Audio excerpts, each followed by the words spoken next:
Hello, aujourd'hui je voudrais vous parler de mon cube. Mon cube. En commençant d'abord par la genèse de celui-ci. Mais d'abord, je dois vous dire que cette vidéo a pris à peu près 10 fois plus de temps que toutes les autres vidéos que j'ai pu sortir auparavant. Je vous épargne les détails, mais en gros, le choix des cartes, leur modification, ainsi que la mise en place de documents pour vous suivre dans votre expérience, ont drastiquement augmenté la durée de préparation de cette dernière. Donc, si le travail accompli vous plaît, j'aimerais vous demander de laisser un like, ainsi que de partager la vidéo avec vos amis, votre playgroup, voire toute personne qui pourrait être intéressée par cette vidéo. Pour moi, c'est super gratifiant et motivant, et en plus, ça permet à la vidéo de trouver son public. Revenons donc à la genèse de ce cube. Je ne veux pas remuer le couteau dans la plaie, mais vous vous souvenez qu'en septembre passé, Dockside Extortionist, Mana Crypt et Jewel Lotus ont été bannis. Comme la plupart des gens, j'ai un réseau social préféré que j'aime parcourir une fois de temps en temps. Et quand je ne suis pas sur Twitch ou sur YouTube, je me balade sur Reddit. Alors, sur Reddit, faut savoir faire la part des choses. Il y a des gens parfois bizarres, parfois on y trouve des gens bien, ou des idées qui peuvent sortir de l'ordinaire. Même si en l'occurrence, celle-ci venait probablement d'un homme enfant qui était en train de nous faire un petit caprice parce que sa carte avait été bannie. Donc, grâce à un marqueur, il a décidé de barrer des mots sur sa Mana Crypt. Sauf que ça a pas mal pris, et que du jour au lendemain, plein de gens ont décidé de barrer des mots sur des cartes, les rendant un peu plus folles, qu'elles soient jouables ou non. Alors s'il vous plaît, n'achetez pas des cartes pour les barrer et les rendre totalement inutilisables, comme ce monsieur l'a fait. Enfin, on n'a pas de preuves, ça tombe, sa Mana Crypt c'était un proxy, on ne le saura jamais. Mais en tout cas, elle est barrée. Pour réaliser un Sharpie Cube, utilisez des proxys. Moi je vous donne les fichiers que j'ai utilisés, ils se trouvent dans la description, dans un lien vers un Google Drive. Vous y trouverez les cartes pour réaliser ce cube, et elles s'y trouvent de deux manières différentes. Elles s'y trouvent d'abord une à une, permettant de les imprimer via un site de proxy, ou vous pouvez les imprimer via un PDF de 110 pages, que vous imprimerez chez vous, à la maison, à savoir que habituellement, quand une imprimante fonctionne en taille complète d'une feuille A4, elle est un petit peu lente, donc vous pouvez les imprimer entre 97 et 100% de la taille des fichiers que je vous offre. Après avoir fait ces impressions, il faudra couper et sliver le tout avec une carte à mettre en dessous de la feuille de papier, histoire de pouvoir avoir un dos rigide. Toujours est-il que barrer des cartes, c'est le but de mon cube. Grâce à ça, on pourra faire des cartes folles et marrantes, et donc devoir modifier leur nom, puisque ce n'est plus les cartes de base que Magic nous avait offert. Et forcément, quand on modifie le nom de certaines cartes, on se permet de faire des vannes avec ceci. D'ailleurs, si un judge passe par ici, on a essayé de tenir toutes les cartes dans les règles de base, mais il est possible que certaines erreurs me soient passées inaperçues. Donc s'il y a vraiment un truc qui casse les règles, j'aimerais que vous me donniez un retour pour la modification de la carte. Parce que le but c'était de pouvoir plier les règles sans les casser. Donc parfois j'ai utilisé les anciens textes de cartes afin de modifier l'effet de celle-ci. Je pense aux Enter the Battlefield Effect par exemple, qui était autrefois When, le nom de la créature comme into play, et c'est le cas pour Augury Adept par exemple. Pour d'autres on a été un peu plus créatif, voire on a marché sur un fil comme Snapcaster Mage, qui donne le flashback aux créatures. Vous pourrez donc les lancer depuis le cimetière, sauf qu'elles seront exilées après leur cast. Un peu comme si vous les aviez évoquées.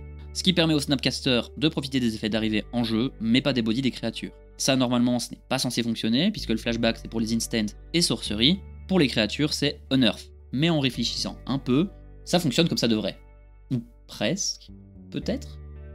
Cher Judge, à vous de me dire. Pour réaliser ce cube et le rendre draftable à 8 personnes, j'ai dû prendre 960 cartes plus 240 terrains. Pour ceux qui ne sont pas au courant, les cubes les plus petits sont draftables avec 480 cartes. Mais puisqu'ici il nous faudra 6 boosters de 20 cartes à drafter par personne, ça nous amène à 48 boosters de 20 cartes, donc 960 cartes. La draft se passe comme une draft Commander Legends, donc vous ouvrez un booster, vous y prenez 2 cartes et vous le faites passer à la personne suivante. Vous allez donc devoir drafter 120 cartes. Et là arrive un premier problème, une draft de 120 cartes, c'est plutôt long, et ça a tendance à ennuyer les gens qui sont venus pour s'amuser, et malheureusement, quand ils découvrent les cartes, c'est un peu compliqué. Donc, en contrepartie, il faut que les parties soient amusantes.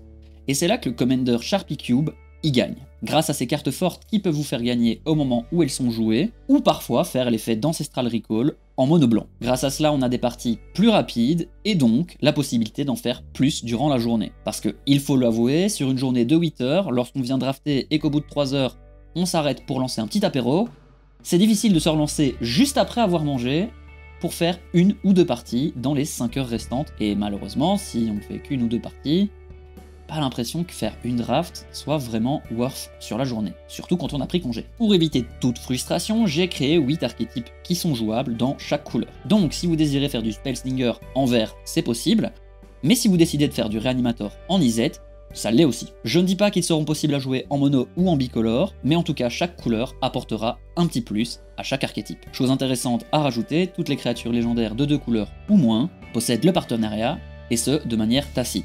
Ce n'est pas écrit sur les cartes, mais c'est quand même le cas.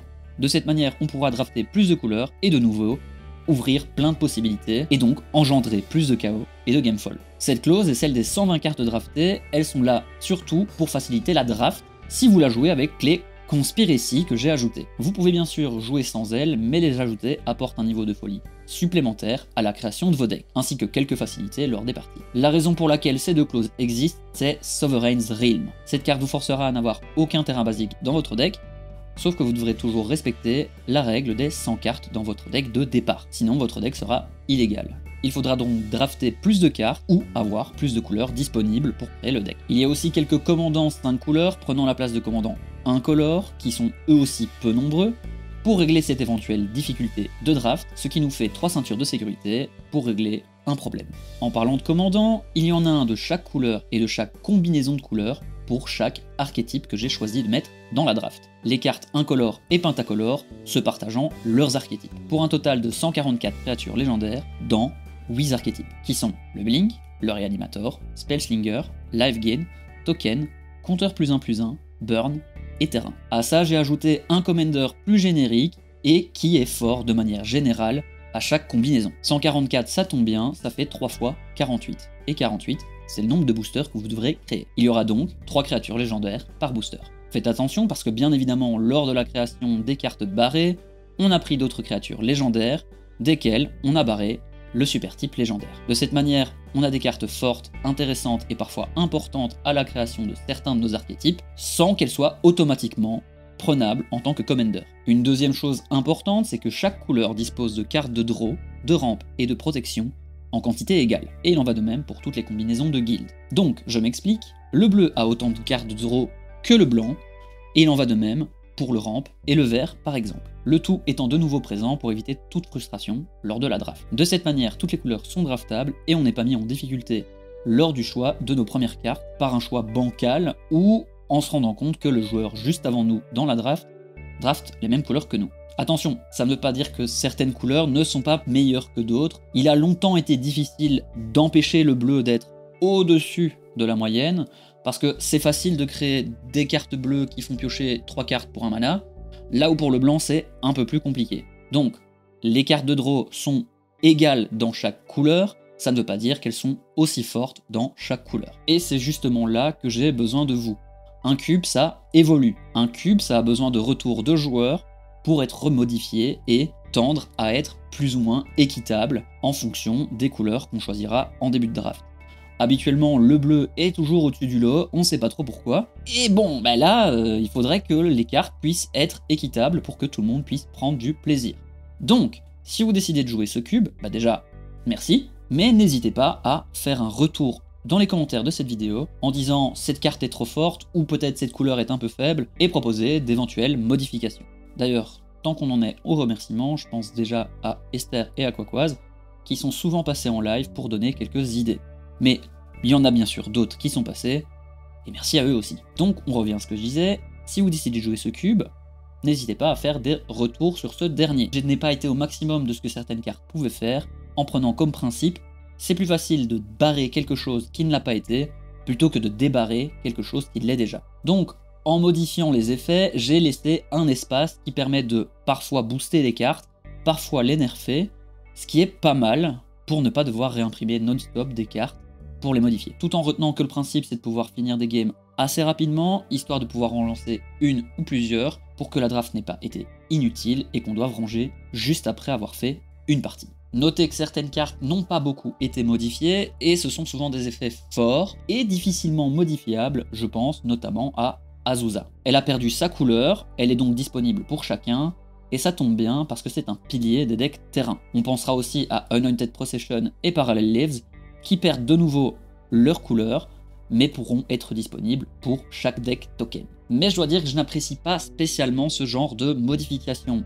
Elles étaient simples pour créer des effets forts, disponibles à tout le monde, et c'est la raison pour laquelle j'ai procédé comme ça sur certaines cartes. Mais dans l'archétype compteur +1/+1, j'aurais pu mettre l'hydre calonienne, sauf que c'est difficile de rendre celle-ci meilleure sans retirer son couvert. Et c'est la même chose pour la championne de Lambolt par exemple. Et vu que pour moi c'est pas vraiment des modifications apportées à la carte, j'ai préféré éviter. Donc de nouveau, n'hésitez pas à faire votre retour, un cube c'est surtout fait pour évoluer, et l'avantage c'est que celui-ci c'est un cube de proxy, donc ça ne coûte pas bien cher à modifier. Revenons-en aux différentes façons de jouer. Je vous disais que j'avais rajouté les conspiracies, qui vous permettront de vous diriger dans la draft ou de vous aider lors de vos parties. Ces dernières ont toutes des effets forts qui vous donneront parfois des tokens, parfois du ramp, parfois la facilité à la création de la mana base, et qui s'appliqueront tout au long de la partie. J'ai rajouté des conspiracies custom, certaines viennent de Reddit et ont été créées par Dank Train Tom. J'en ai rajouté une que j'ai créée moi-même qui permettra d'ajouter n'importe quelle couleur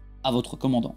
Les conspiracies non custom ont elles aussi été barrées, sinon ce ne serait pas un Sharpie Cube. Au total, il y a 16 conspiracies et vous les choisirez de manière aléatoire. En début de partie, vous les mettrez face cachée sur la table sur laquelle vous allez jouer, et un joueur en prendra une de manière aléatoire, et ainsi de suite jusqu'à ce que tout le monde en ait choisi une. Vu qu'elles sont 16 et que le cube a été fait pour être drafté à 8 joueurs maximum, il restera toujours du choix lorsque le dernier joueur prendra sa conspiracy. Et ce même si vous en retirez les customs, puisqu'elles sont au total 6. Mais vous pouvez bien sûr jouer sans les conspiracies et simplement choisir de jouer un Commander Sharpie Cube sans les modifications apportées par cette dernière. Ça, c'est libre à vous.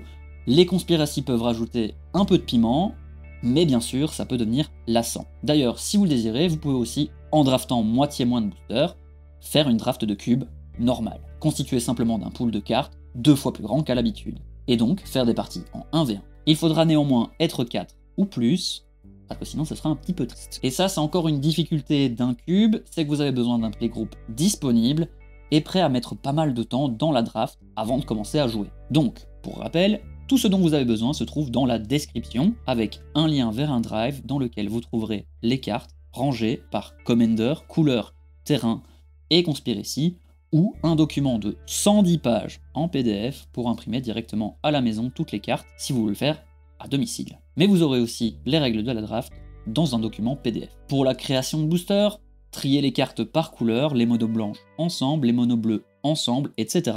Puis ensuite trier toutes les bicolores ensemble et tous les terrains ensemble, en ayant préalablement séparé les créatures légendaires du tas pour faire un tas de créatures légendaires. Vous commencerez par créer 48 boosters en plaçant vos 3 commanders légendaires dans chaque booster, et après, au fur et à mesure, vous prendrez vos cartes blanches, les disposerez dans les boosters, puis les bleus, et ainsi de suite, jusqu'à avoir terminé toutes les cartes, et de cette manière, vous aurez 48 boosters de 20 cartes. Merci d'avoir regardé cette vidéo jusqu'ici, merci à tous ceux qui ont aidé, et merci à tous ceux qui prendront le temps d'imprimer ce cube, de le jouer, et de me faire des retours. Pour le reste, on se retrouve en live les mardis, jeudis et vendredis à 21h15 sur la chaîne Twitch ADCisco. Le lien se trouve dans la description lui aussi. Et bien sûr, on se retrouve dimanche prochain pour une nouvelle vidéo. En attendant, prenez soin de vous.